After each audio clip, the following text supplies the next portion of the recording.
If you love playing about creating lots of watercolour backgrounds, but then don't use them all up in your card straight away, then this technique is a great way to use up those surplus watercolour backgrounds from when you were playing around and experimenting.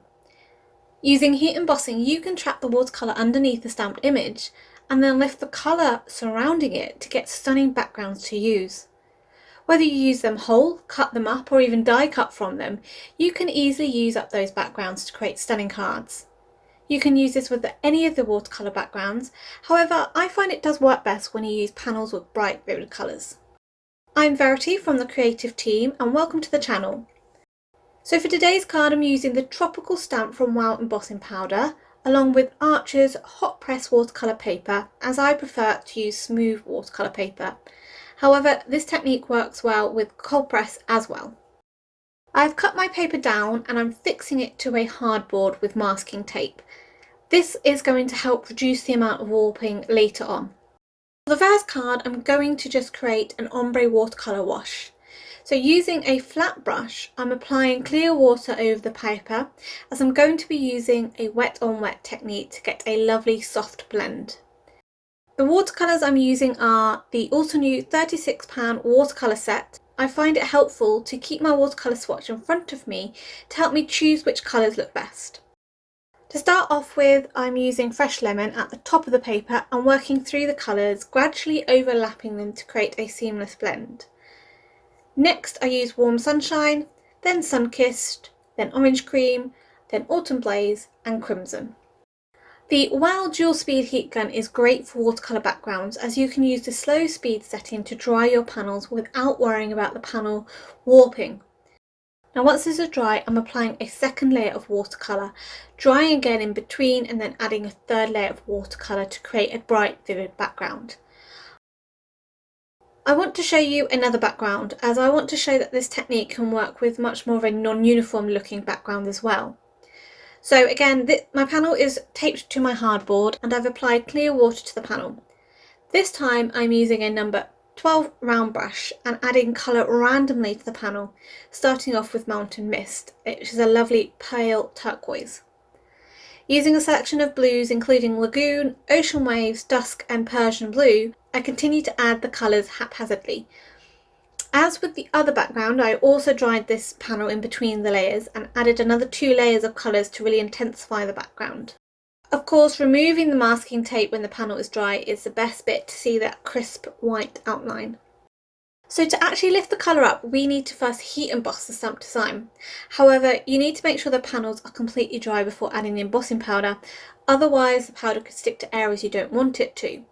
So the easiest way to check this is to pour your powder over the panel before stamping, and if any powder is stuck, just brush it away and heat set your panel again to ensure it's dry.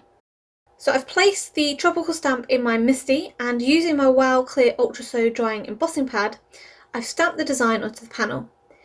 If you've used cold press watercolour paper, I recommend doing this 2 to 3 times just to ensure the image has stamped really well on that rougher surface. So to trap the colour, but to still be able to see it, we need to use clear gloss embossing powder. Once heat set, the clear gloss will have a lovely shine to it, but you'll still see the colour of the paper beneath. This is great for tone-on-tone backgrounds, and you could leave it like this. However, Watercolour Lift can increase the contrast between your stamping and the background, enhancing the design. For the Watercolour Lift, you will need a spray bottle filled with clear water and some clean paper towel. Now I'm going to show you how I first did it, but then show you how I improved it to get better results. So spritz the card panel quite liberally with water so you can see the water is starting to form beads on top of the paper. Then, using a paper towel, apply this over the top, pressing it down and allowing the water to soak in. When you lift the paper towel off, some of the colour has been transferred from the panel to the towel. Now I found this wasn't as strong as I wanted it, so I applied the water again, and this time instead of laying the towel over the top, I'm using the towel to wipe the water off the panel. This worked much better and created more contrast between the background and the embossing. So I'm going to show you that again here, but just using the blue panel instead and showing it close up. Make sure you have enough water on your panel so it beads up before you use the towel. and then use the towel in a swiping motion backwards and forwards to lift the colour up. You can do this as many times as you like, and the more times you do this, this will increase the contrast as it will be lifting up more colour. So to turn these into cards, I'm applying foam to the back of the panels with double-sided tape to remove any of the residual warping, as we have applied more water after we've removed it from the hardboard. For the first card, I've trimmed the panel down to have a 1/4 inch border and added a white embossed sentiment from Alter News Smile and Hug stamp set, and I used the WowEmbossing Bright White Embossing Powder to do this.